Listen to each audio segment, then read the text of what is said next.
နောက်ထပ်မေးခွန်းတစ်ခုကတော့လေးသိင်ရှိနဲ့ကဘာသိန်းဆိုတာလူတွေကပြောတာပြောနေကြပြီမဲ့ဘာမှမသိဘူးဖြစ်နေပါရှင်ဗျာလေးသိင်ရှိနဲ့ကဘာသိန်းရဲ့အဓိပ္ပာယ်ကို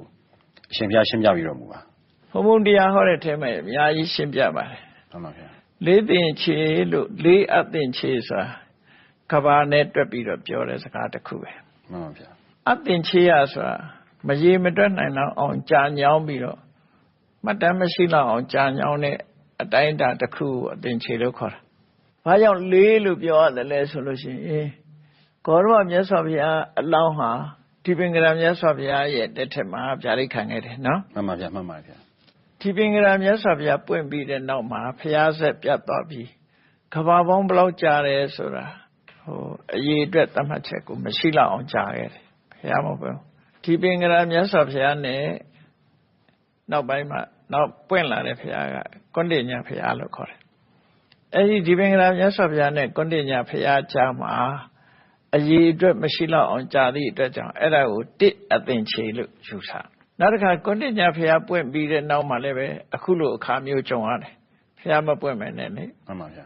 မင်္ဂလာဘုရားပွင့်တဲ့နောက်အဲ့ဒီဘုရားနှစ်စုကြားမှာလည်းပဲအရေးအတွက်ကိမဲ့လောက်အောင်ကြာကြောင်းလို့တစ်အသင်ချေဘုရား24စုထဲမှာဒီဖျားတွေရဲ့အကြားမှာ၄ခါကြုံခဲ့တယ်အဲ့ဒါလို့မရေမတွက်နိုင်တော့အောင်အဲ့ဒါ၄ခါကြုံခဲ့သည့်အတွက်ကြောင့်၄အသင်ချေလို့ခေါ်တာတင်ပါဗျာနောက်ဆုံးပွင့်တော်မူတဲ့ဘုရုမုဒ္ဒရာမြတ်စွာဘုရားအဲ့ဒီဘုရုမုဒ္ဒရာမြတ်စွာဘုရားပွင့်ပြီးတဲ့နောက်မှာကျတော့ကဘာတသိန်းတင်ပါဗျာအဲ့နောက်မှာဘုရား9စုလားဘယ်လောက်ပွင့်သေးတယ်တင်ပါဗျာဂေါရမဘုရားဗျာဒိတ်ခန္ဓာ24စုရှိတယ်မှန်ပါဗျာဘုရုမုဒ္ဒရာမြတ်စွာဘုရားဒီကဘာကနေပြန်တွက်လိုက်ရင်ကဘာတသိန်းမြောက်မှာပွင့်တယ်မှန်ပါဗျာအဲ့ဒီဘုရားရဲ့နောက်မှာတော့ရေတွက်လို့ရတဲ့ကဘာကတသိန်းရှည်တွက်လို့မရတာက၄ခါကျုံတယ်လို့ဒီအထိပ္ပယ်မျိုးပြောတာအဲ့ဒါဆိုလို့ရှိရင်အသင်ချေဆိုတာတချို့လူတွေပြောသလိုတဲ့နောက်မှာ3ညာလုံး120လို့ပါဆိုမဟုတ်ဘူးအဲ့ဒါခဏအသင်ချေတင်ပါဗျာခဏအသင်ချေဒီဟာတော့ countless ပေါ့တင်ပါဗျာခဏနာတော့အသင်ခိယခဏနဲ့ရေတွက်လို့မရတဲ့အသင်ချေတာမှန်ပါဗျာမှန်ပါတဲ့နောက်သင်ချေဆိုတာ340ဆိုတာအဲ့ဒါတင်ပါဗျာဒါဟိုတဲ့တင်ချေပေါ့နော်တင်ပါဗျာဘုံဂိမ်းနဲ့တင်ချေပေါ့တင်ပါဗျာအဲ့ဒါဆိုလို့ရှိရင်ဖျားဖြစ်ဖို့အတွက်၄သိင်ချေနဲ့ကဘာသိန်းကျင့်ရတယ်ဆိုတာဟုတ်ပါလားဗျာဟုတ်တယ်ဒါဘုရားတဆူဖြစ်ဖို့ရအမှန်တမ်းခဲနေဘာလို့တော့ဆိုရင်နိုင်ရှင်ကောင်းမနိုင်ရှင်ကောင်းစဉ်းစားကြည့်ပေါ့မှန်ပါဆရာဝန်တယောက်ဖြစ်ဖို့ပညာပညာနှစ်သင်ရအနည်းဆုံးတော့9နှစ်လောက်တော့တင်ရအဲ့လိုပေါ့ဖျားဖြစ်ဖို့ဆိုတာတော့ခဏလုံးနဲ့ဖြစ်ရမယ်ဆိုဖြစ်နိုင်မှန်ပါဗျာအလုံးဟာဒီလေ့ကျင့်မှုတွေသင်ကြားမှုတွေဖျားဆိုတဲ့ပုဂ္ဂိုလ်လို့ပြည့်စုံတဲ့ပုဂ္ဂိုလ်ဟာခဏချင်းနဲ့ဖြစ်ငါဖြစ်သွားတယ်ဆိုရင်ဒါမပြည့်စုံတဲ့ပုဂ္ဂိုလ်ဖြစ်နိုင်မှန်ပါဗျာမှန်ပါဗုဒ္ဓရဲ့အဆိုအရဒီကဘာမှာဖျား9စုပွင့်မယ်လို့မှတ်သားဥပါတယ်ဒါပေမဲ့သိပ္ပံယနေ့မှတ်တမ်းများရဒီကဘာရဲ့တက်တန်းကတော့နှစ်ပေါင်း4.5ဘီလီယံတက်တန်းရှိပြီလို့သိရပါတယ်ဒါဆိုရင်ပွင့်တော်မူခဲ့တဲ့ဖျားလေးစုဟာပြီးခဲ့တဲ့နှစ်ပေါင်း4.5ဘီလီယံအတွင်းမှာပွင့်ထွန်းခဲ့တာဖြစ်ပါသလားရှင်ဗျာနောက်တစ်ခုကကြတော့နောင်ပွင့်မဲ့မြတ်စွာဘုရားကရောဘယ်တော့လောက်မှပွင့်နိုင်မှာပါလဲလက်ရှိဘုရားအလောင်းတော်ကရောဘယ်ပုံမှာရှိနေနိုင်ပါလဲရှင်ဗျာခုခေတ်လူတွေသိပ္ပံစကားတွေပြောတဲ့အတိုင်းအတာတစ်ခုကအလွန်နည်းပါတယ်မှန်ပါဗျာနော်ဒီကဘာကြီးကိုသူတို့က4.5 ဘီလီယံလို့ပြောတာဟာသူတို့ခံမှန်းပြီးပြောတဲ့စကားများတာဖြစ်တယ်မှန်ပါဗျာ4.5 ဘီလီယံနဲ့ရှေ့ကြတာကိုသူတို့မသိနိုင်ဘူးမှန်ပါဗျာခံမှန်းပြောကြရမယ်ဆိုရင်ဒီကဘာမှာဘုရား9စုပွင့်တယ်ဆိုဟုတ်တယ်ဒါကြောင့်ဗဒ္ဒကဘာလို့ခေါ်တယ်မှန်ပါဗျာဘာကြောင့်ဘုရား9စုပွင့်တယ်လို့ချွတ်တင်ပြီးတော့သိနိုင်တယ်လဲလို့ဆိုလို့ရှိရင်ကဘာဥကာလကဘာကြီးပျက်စီးသွားပြီးတဲ့နောက်မှာကဘာကြီးကပြန်ပြီးတော့ရှေးပြင်းကြီးကပြန်ဆတယ်မှန်ပါဗျာအာဂါသထဲမှာရှေးပေါက်ကြီးတစ်ခုမိုးတွေရွာတဲ့အခါမှာရှေးပေါက်ကြီးတစ်ခုတည်းဖြစ်လာတယ်အဲ့မှာအပေါ်ကျော်ကတဖြည်းဖြည်းတင်းလာတဲ့အခါကျတော့ဒီကဘာမြေကြီးဖြစ်လာတယ်ပေါ့မှန်ပါဗျာအပူအေးရာသီဥတုကြောင့်ပြောင်းလဲမှုတွေပေါ့နော်မှန်ပါဗျာပြောင်းလဲမှုတွေအဲ့လိုပြောင်းလဲမှုတွေအဲ့ရေပြင်းကြီးရှိနေတဲ့အချိန်မှာရေရှိရင်ကြာပေါက်တယ်ဆိုတဲ့အတိုင်းပဲကြာဘူးကြီး9ဘူးပေါ်လာတယ်မှန်ပါဗျာအထိမ့်မှန်အနေနဲ့ပေါ်လာတယ်အဲ့ဒီ9ဘူးထဲမှာ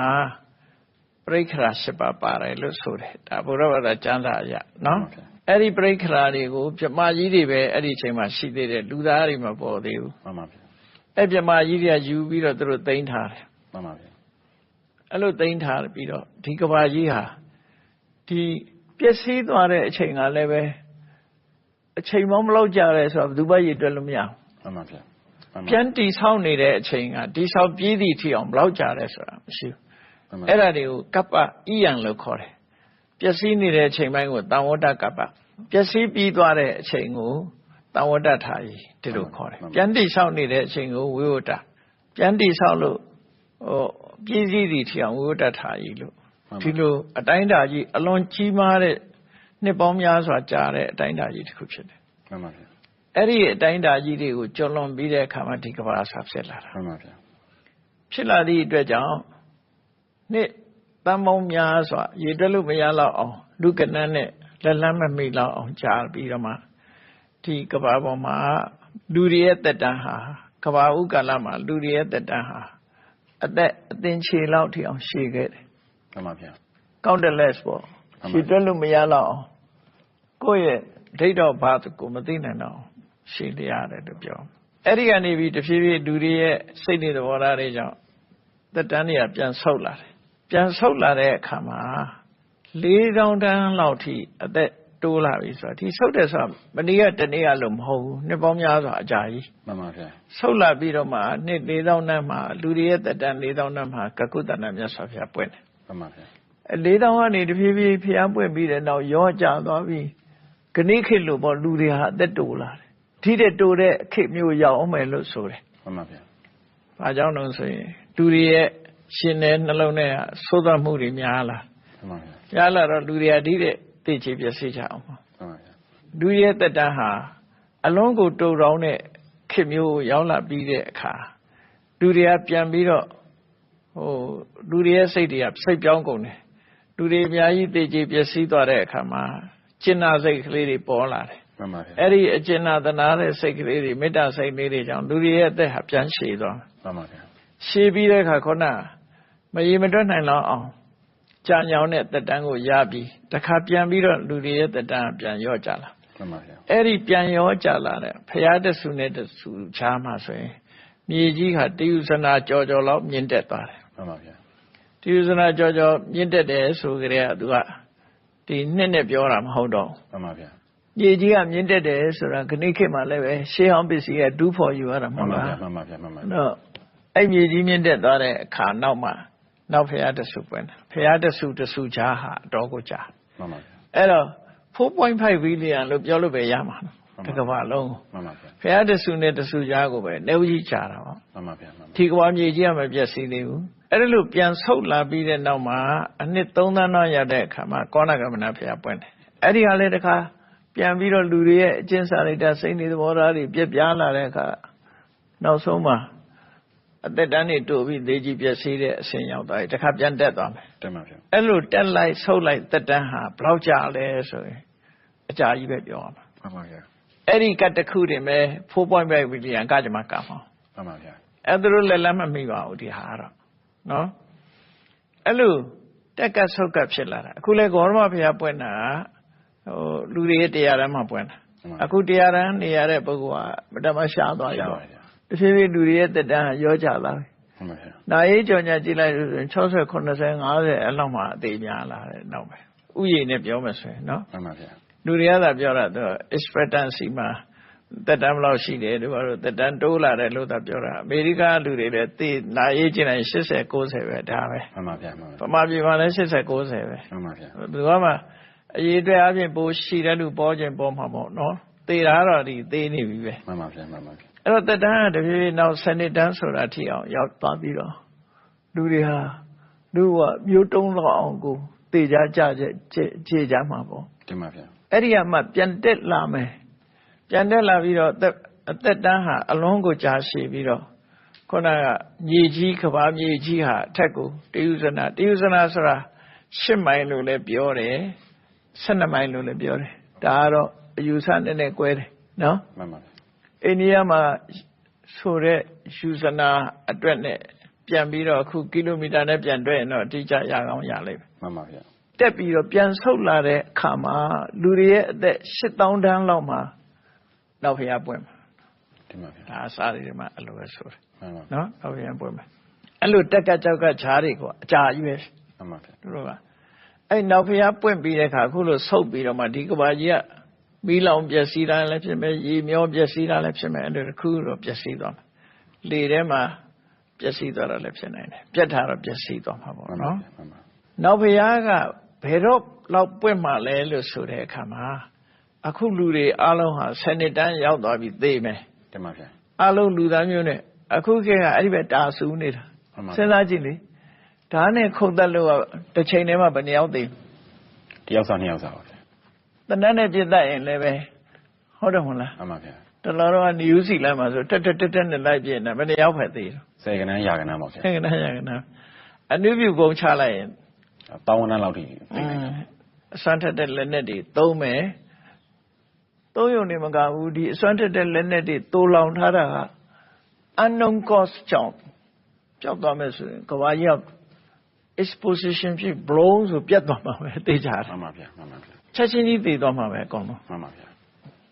အစွမ်းထက်တဲ့လက်နက်လူသားမျိုးတွေဟာ9ရက်အတွင်းမျိုးတုံးသလောက်ဖြစ်သွားမှန်ပါဗျာအဲ့လိုမျိုးတုံးသွားပြီးတဲ့အခါမှာဒီလိုဖြစ်တာဟုတ်မှန်ပါဗျာအဲ့တော့နှစ်ပေါင်းများစွာကြာပါတယ်မှန်ပါဗျာကိုယ်ရင်းနဲ့ပြောလို့မရပါဘူးကောရမမြတ်စွာဘုရားပွင့်သွားတာတောင်မှခုနှစ်ပေါင်း2500 2600လောက်ပဲရှိသေးတယ်မှန်ပါဗျာဘုရားပွင့်သွားတာဟုတ်တယ်မဟုတ်လားမှန်ပါဗျာဘယ်တော့လောက်ပွင့်မယ်လဲဆိုရင်အခုကြပြီးရင်လူသားမျိုးနဲ့တိုးမလောက်ဒုက္ခရောက်ပြီးတဲ့အခါအသက်တွေပြန်ရှည်ဦးမှာရှည်ပြီးအသင်ခြေတန်းရောက်မှန်ပါဗျာအသင်ခြေတန်းရောက်ပြီးတဲ့အခါမှာပြန်ပြီးအသက်ဆုတ်လာတဲ့အခါမှာ8000တန်းရောက်လာမယ်အဲ့ဒီကျမှပွင့်မှန်ပါဗျာလူတွေရဲ့သက်တမ်းဟာ8000တန်းထိအောင်သက်ရှင်လာအဲ့ဒီအချိန်မှာပွင့်တင်ပါဗျာဖះဟာတက်ကတ်ကိုမပွင့်ဘူးတဲ့တက်တဲ့အချိန်ပိုင်းကိုမပွင့်ဘူးလူတွေရဲ့သက်တမ်းဆုတ်တဲ့အချိန်ပိုင်းမှာပွင့်တက်တဲ့အချိန်တွေကိုလူတွေကတရားသဘောပေါက်မှာမဟုတ်ဘူးမှန်ပါဗျာဆုတ်လာတဲ့အချိန်ပိုင်းမှာဒုက္ခဒုက္ခတွေကြုံတဲ့အခါမှာတရားဟောလို့ရမှာဖြစ်တယ်မှန်ပါဗျာဒါကြောင့်မို့8000နဲ့တသိန်းအထက်ကြာလို့ရှိရင်လည်းဖះပွင့်လို့မရဘူးမပွင့်ဘူးတရားအောက်ကြာရင်လည်းမပွင့်ဘူးမှန်ပါဗျာတရားအောက်ဘာလို့ပွင့်တာလဲဆိုလူတွေကခေါင်းမာသွားပြီပြောလို့နားမထောင်တော့ခဏခေတ်လူတွေတော့ဘလောက်ခေါင်းမာကုန်စဉ်းစားကြည့်ပေါ့နော်မှန်ပါဗျာလောဘဒေါသမောဟတွေကကြီးလာတဲ့အခါကျလူတွေကခေါင်းမာသွားပြီပြောလို့နားမဝင်တော့မှန်ပါဗျာအဲ့ဒါကြောင့်မပွင့်ဘူးလို့အဲ့တော့နောက်ဖះပွင့်တာခုနတက်ကတာပြီးပြန်ဆုတ်လာတဲ့လူသက်တမ်းနှစ်8000မှပြောမယ်လို့ဘီလီယံနဲ့တွက်ပြလို့လည်းမရဘူးဒါတော့မှနော်ဘာလို့ဆိုတက်တာအကြတာမြန်တာလည်းရှိမယ်နှေးတာလည်းရှိမယ်သူပြောလို့မရဘူးနော်တင်ပါဗျာလက်ရှိဖះအလောင်းတော်ကဘယ်ဘုံမှရှိနေနိုင်တယ်လဲဆိုရင်ဖះအလောင်းတွေကတော့တုတ်တိတာဘုံမှပဲရှိကြတယ်နတ်ပြည်6ထပ်တွေကတုတိတာဆိုတာအများရန်ကျင့်တတ်နေတဲ့စိတ်ချမ်းသာကိုယ်ချမ်းသာရှိတဲ့ဘုံမျိုးပေါ့နော်မှန်ပါဗျာကျင့်တတ်နေတာအလွန်ကောင်းတယ်အခုလူတွေကမကြည်မနှက်တွေအများကြီးဖြစ်နေတယ်ကွာမှန်ပါဗျာမှန်ပါအဲ့ဒါချမ်းသာတဲ့လူကလည်းမကြည်တတ်ဘူးမှန်ပါဗျာယာရုရှိတဲ့လူကလည်းမကြည်တတ်ဘူးယာရုမဲ့တဲ့လူကလည်းအလုံးကမကြည်တတ်မှုတွေများနေကြတယ်မှန်ပါဗျာကြည်တတ်ပြီဆိုရင်လူတွေကဒုက္ခပေးမှာမဟုတ်တော့ဘူးလေမှန်ပါ